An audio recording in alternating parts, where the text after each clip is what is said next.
وبركاته.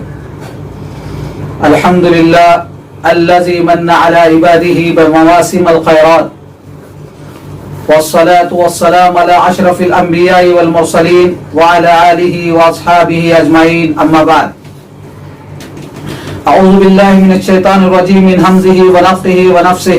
بسم الله الرحمن الرحيم.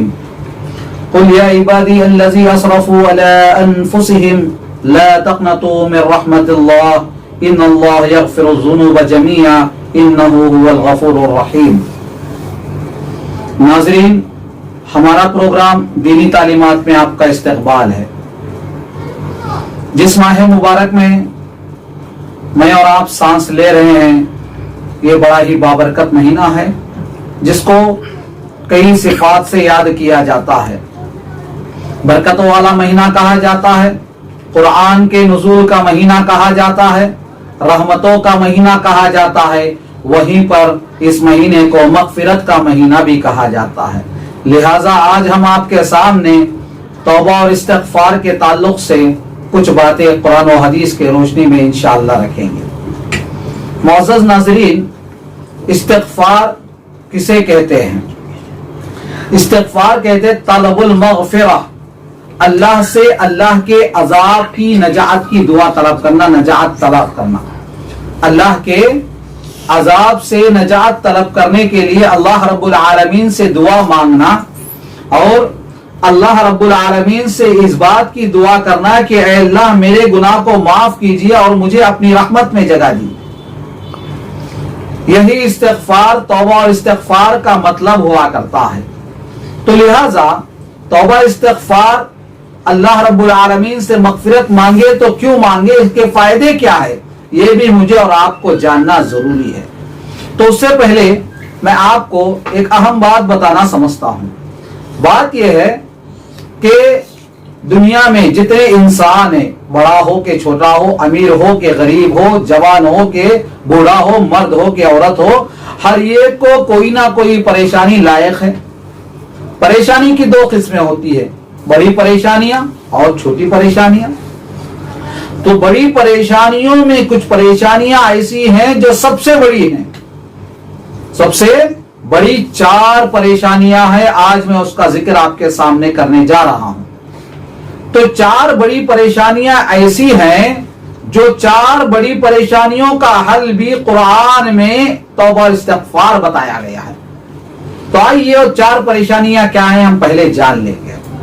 پہلی پریشانی ہے قحط سالی، بارش کا نہ ہونا. قحط سالی یہ انسان کو پریشان کر رکھ دیتی ہے. آسمان سے بارش کا نزول نہ ہو تو ہر آدمی پریشان ہو جاتا ہے. قحط سالی میں اگر انسانیت ڈوب جاتی ہے، قحط سالی میں انسانیت تڑپنے لگ جاتی ہے، بہت پریشان ہو جاتی ہے. تو یہ پہلی پریشانی ہے. دوسری پریشانی یہ ہے کہ انسان کو رزق تنگ کر دیا جانا، انسان پر رزق کا تنگ ہو جانا، روزی روٹی کے معاملے میں انسان کا پریشان ہونا، یہ ایک دوسری بڑی پریشانی ہے.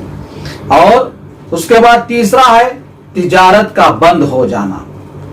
تجارت کا بند ہو جانا، تجارت کا بند ہونا تو میں اور آپ ان دنوں میں بڑے اچھے انداز سے جانتے ہیں کہ لاک ڈاؤن کی وجہ سے بڑے بڑے بزنس مین آج گھروں میں بیٹھے ہوئے ہیں.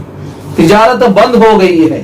یہ اور چوتھی پریشانی جو انسانوں کو لائق ہوتی ہے، بڑی پریشانی، وہ بے اولاد کا ہونا، بے اولاد ہو جانا، اولاد کا نہ ہونا. یہ 4 بڑی پریشانیاں ہیں. بڑی پریشانیوں میں بڑی پریشانیاں یہ 4 ہیں. تو لہذا یہ 4 پریشانیاں جب انسان کو لائق ہوتی ہے تو انسان پریشان ہو جاتا ہے.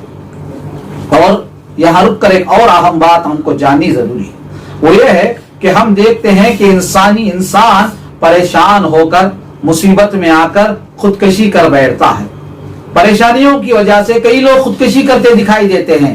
اگر ہم جائزہ لیں، اوسطاً پرسنٹیج اگر نکالا جائے خودکشی کرنے والوں کا، اکثر لوگ ان 4 میں سے کوئی نہ کوئی وجہ ہوگی کہ ان کے سوسائڈ کرنے کا راز، ان سے سوسائڈ کرنے کے وجوہات میں سے 4 میں سے کوئی نہ کوئی وجہ ہوگی. لہذا ناظرین، یہ 4 بڑی پریشانیوں کا حل ہمیں قرآن میں اس کا حل بتایا جاتا ہے سورہ نوح کے اندر۔ اللہ رب العالمین نے ارشاد فرمایا وَقُلْتُ اسْتَغْفِرُوا رَبَّكُمْ إِنَّهُ كَانَ غَفَّارًا يُرْسِلِ السَّمَاءَ عَلَيْكُمْ مِدْرَارًا وَيُمْدِدْكُمْ بِأَمْوَالٍ وَبَنِينَ وَيَجْعَلْ لَكُمْ جَنَّاتٍ وَيَجْعَلْ لَكُمْ أَنْهَارًا۔ ان 4 پریشانیوں کا حل ایک ہی ہے، وہ ہے کہ انسان اللہ کے دربار میں توبہ استغفار کرے۔ جب اللہ رب العالمین کے دربار میں توبہ استغفار کرتا ہے تو ان 4 بڑی پریشانیاں حل ہو جاتی ہیں۔ تو ذرا اندازہ لگائیے، پریشانیوں میں بڑی پریشانیاں جب حل ہو سکتی ہے تو کیا چھوٹی موٹی پریشانیاں توبہ استغفار سے حل نہیں ہوگی؟ بخوبی حل ہو سکتی ہے۔ لہذا ہم اپنی پریشانیوں کو، اپنی مصیبتوں کو دور کرنے کا سب سے بہترین اور سب سے اچھا طریقہ یہ ہے کہ انسان آج بیماریوں سے پریشان ہے، انسان آج روزی روٹی کے معاملے میں پریشان ہے، انسان آج چھوٹے بڑے مسائل سے پریشان ہے، ہر معاملے میں، تجارت کے معاملے میں پریشان، نوکری کے معاملے میں پریشان، بچوں کی شادی کے معاملے میں پریشان۔ ان تمام پریشانیوں کا حل اگر ہمیں کہیں مل سکتا ہے تو وہ صرف اور صرف توبہ استغفار میں ملتا ہے۔ ناظرین، خصوصاً اس رمضان المبارک میں، اس ماہ مبارک میں مجھے اور آپ کو چاہیے کہ ہم اپنے گناہوں کی بخشش طلب کریں، ہم اپنے گناہوں کی معافی مانگے، اللہ کے دربار میں گڑ گڑائے کہ ہم جو گناہ ہم سے ہو رہا ہے، جانتے انجانتے جو بھی گناہ ہم سے ہوا، اللہ کے دربار میں توبہ استغفار کرے، گڑ گڑائے اور اللہ سے اپیل کرے کہ اللہ دوبارہ ہم یہ گناہ نہ کریں، دوبارہ یہ گناہ نہ کرنے کا عزم کرتے ہوئے اللہ سے ہم توبہ استغفار کرے۔ کیوں؟ یاد رکھیے کہ رمضان کا یہ وہ مہینہ ہے جس میں اللہ رب العالمین اپنے بندوں کو معاف کرنے کے لیے تیار ہے۔